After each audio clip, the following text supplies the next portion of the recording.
The machine sitting in front of you right now, you think you own it, but Windows 12 was specifically designed to make that untrue. Not as a side effect, not as an accident, as a deliberate architectural decision baked into the operating system from the ground up. And if you're running Windows 12 today or planning to upgrade, you need to understand what you actually agreed to. Because I promise you, Microsoft's setup wizard glossed over the parts that matter most. I want to be clear about something before we go any further. I'm not here to tell you that Microsoft is evil or that Linux users are the only enlightened people on the planet. What I am going to do is show you the specific mechanisms built into Windows 12 that transfer control of your computing experience from you to Microsoft, permanently by design, and then walk you through what the alternative actually looks like in practice. Not in theory, not in some tech blogger fantasy, in the real world, on real hardware, for real people. Let me walk you through exactly what Microsoft built into Windows 12, because the feature names are friendly and the reality underneath them is not. Start with the NPU requirement. Windows 12 mandates a neural processing unit in your hardware, a dedicated AI chip, not as an optional feature for enthusiasts, but as a minimum system requirement. Microsoft's own documentation states that without a certified NPU, core Windows 12 features won't function.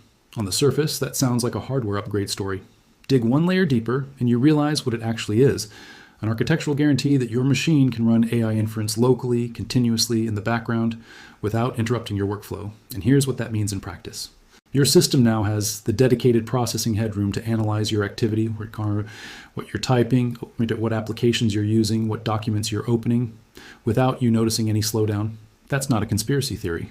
That's the stated purpose of the NPU, lifted directly from Microsoft's developer documentation. Then there's the AI assistant layer, which in Windows 12 is no longer a sidebar you can close. It's integrated into the shell itself. Security researcher and former Microsoft employee Kevin Beaumont has publicly documented how deeply the new Copilot architecture embeds itself into Windows 12's core processes. It's not running as a separate application you can uninstall. It's woven into the window manager, the search index, the file system hooks. Think about what that means. The AI layer has read access to your file system activity at the operating system level, not the application level. That's a fundamentally different threat surface than anything in Windows 10 or 11. And then there's the data telemetry piece, which has gotten significantly less optional in Windows 12.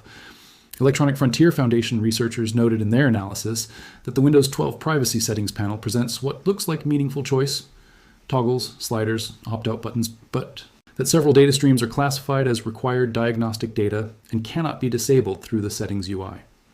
Independent researcher Zach Edwards ran packet analysis on a fresh Windows 12 installation with every privacy toggle turned off and documented outbound connections to Microsoft servers during normal use, browsing, document editing, idle time.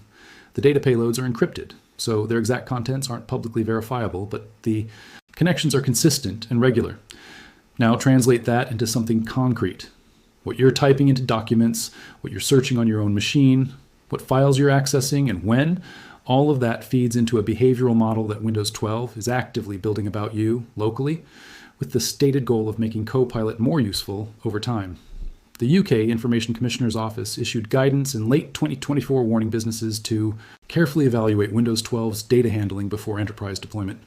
They stopped short of a prohibition, but the fact that a government data protection authority issued formal guidance about a consumer operating system tells you something about the scale of what's being collected. Here's what really bothers me about all of this, though. It's not the data collection in isolation. It's the design philosophy that makes the data collection inevitable. Here's a number that explains everything. Microsoft's AI and cloud division crossed $135 billion in annual revenue. And that machine in your home is part of how they're going to grow it. Not by selling you a better operating system, by turning your operating system into a data pipeline that feeds their AI training infrastructure and makes their cloud products stickier. This is a business model transformation that's been underway for years, but Windows 12 is the version where it stops being a feature and starts being the product's entire reason for existing. Microsoft's CEO Satya Nadella has been explicit about this in earnings calls and investor presentations. The company's future growth depends on AI integration across every product surface. And Windows is the most intimate product surface Microsoft owns. It sits between you and everything you do on a computer. Your emails, your finances, your creative work, your private conversations. That is an extraordinarily valuable data position, and Microsoft has spent years building toward the moment where they could fully monetize it. The recall feature is the clearest example of this philosophy made visible. Microsoft announced Recall as a feature that takes continuous screenshots of your activity and makes them searchable with natural language, find that thing I was looking at Tuesday afternoon. They walked it back after a catastrophic public reaction, then quietly reintroduced it in a modified form in Windows 12 as an opt-in feature for Copilot Plus PCs. Opt-in. Except that the setup flow defaults it to enabled and buries the disable option 3 menus deep. The Electronic Frontier Foundation call this a dark pattern, a design choice that uses interface friction to steer users toward the option that benefits the company, not the user. It's like building a house with glass walls and then offering to sell you curtains. The framing suggests you have privacy as an option. The architecture tells you what the builder actually values. When I realized the extent to which Windows 12 is designed around this model, not poorly, not carelessly, but deliberately and elegantly, my reaction wasn't just frustration, it was clarity. Because if this is what a Windows-based computing future looks like, the only meaningful response isn't tweaking privacy settings, it's changing the operating system. So what can you actually do about this? Let me show you exactly what the Linux path looks like. Not the idealized version, but the real one. I'm not going to tell you Linux is perfect, because it isn't, but I'm going to show you exactly what switching actually looks like in 2025, and why for most people watching this, the barriers are smaller than you think. Let's start with the hardware question, because this is where most people stop before they start. If you're worried about Windows 12's NPU requirement locking you out or forcing a hardware upgrade, here's something worth knowing. Linux runs exceptionally well on hardware that Windows 12 won't touch. That machine from 2017 or 2018 that Microsoft says is incompatible, Linux will run on it faster than Windows 10 did in many cases, because Linux distributions don't carry the background service overhead that Windows does. The System76 hardware team has documented benchmarks showing Linux achieving 15-20% better sustained performance on identical hardware versus Windows 12, primarily because of reduced background process load. You don't have to buy new hardware to escape the AI trap. In many cases, you get to give old hardware a second life.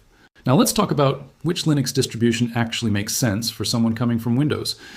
This is where I'm going to give you a specific recommendation rather than a vague, it depends. If you have never used Linux before, start with Linux Mint with the Cinnamon desktop, not Ubuntu, not Fedora, Mint. The interface is close enough to Windows that the muscle memory transfers, taskbar at the bottom, start equivalent menu in the bottom left, system tray on the right. The application manager is graphical and straightforward. The driver support for common hardware is handled almost automatically on modern Mint releases. I spent 3 days testing it on a mid-range laptop that previously ran Windows 11, and the setup experience was genuinely smooth. Not smooth for Linux, just smooth. The application compatibility question is real, and I'm not going to minimize it. Here's how to think through it, honestly.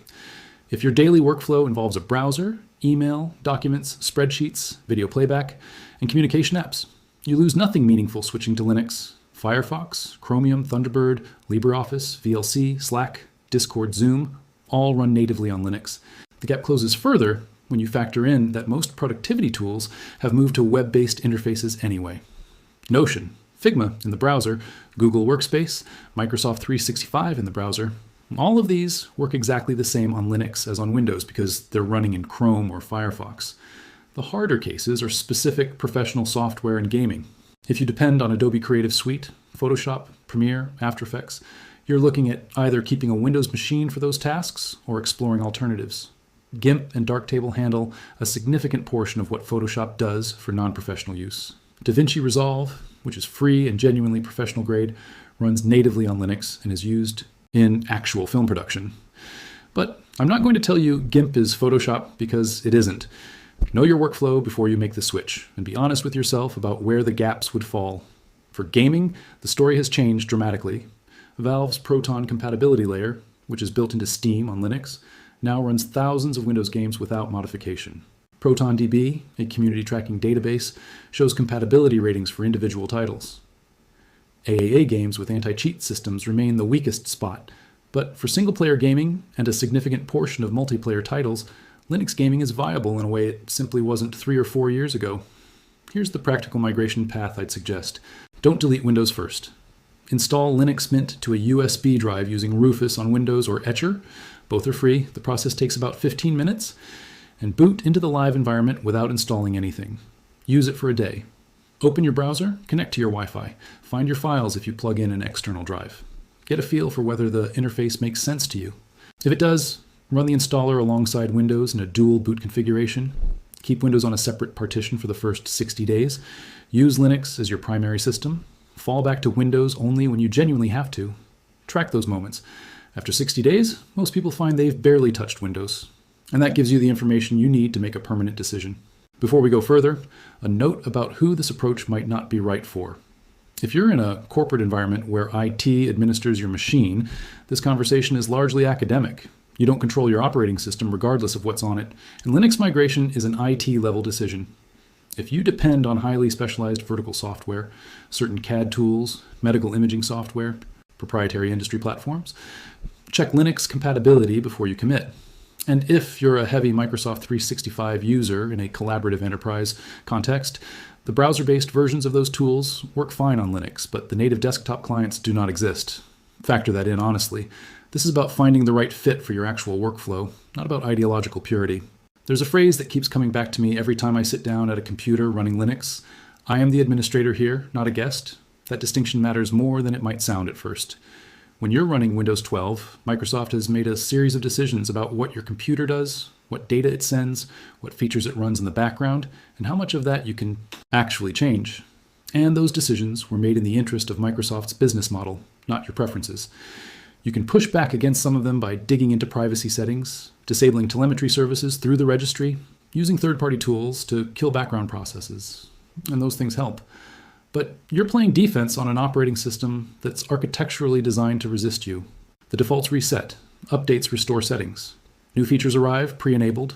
It's an exhausting game, and it's a game you're playing on Microsoft's court by Microsoft's rules. Linux flips that dynamic. The operating system does what you tell it to do. There's no background AI service building a behavioral model of you, because there's no business incentive to build one. The developers of Linux Mint or Fedora or Arch are not monetizing your activity data. They're building tools because they believe in open, user-controlled computing. You can validate that claim by reading the source code, which is publicly available, unlike Windows. That's not a rhetorical point. It's a fundamentally different relationship between you and your software.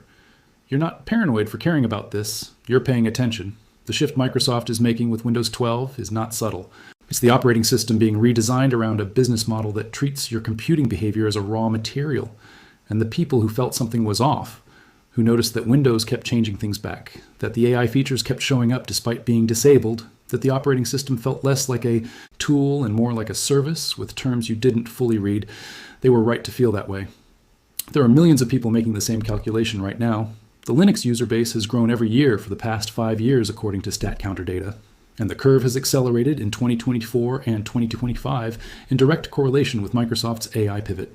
This is not a fringe movement. It's a coherent response to a real shift in what Windows is. You don't have to accept the default. You bought hardware. You have the right to run whatever software you want on it. Linux exists, it's free, it's ready, and it's better prepared to run on your existing machine than Windows 12 is. The barrier to trying it is a USB drive and an afternoon. Do this week, not someday. Download Linux Mint, burn it to a drive, and spend a few hours in the live environment before you make any permanent decisions. Give yourself the information. Because the Windows 12 upgrade wave is coming, and once you're inside that ecosystem, once the AI layer is embedded in your shell and your data is flowing into Microsoft's training infrastructure, opting out gets significantly harder. If this breakdown gave you something useful, share it with someone who's on the fence about the Windows 12 upgrade. They deserve to make this decision with full information, not just Microsoft's framing. And subscribe, because this space is moving fast, and when the next major shift happens, I'll have the breakdown ready before the mainstream tech press finishes their press release coverage.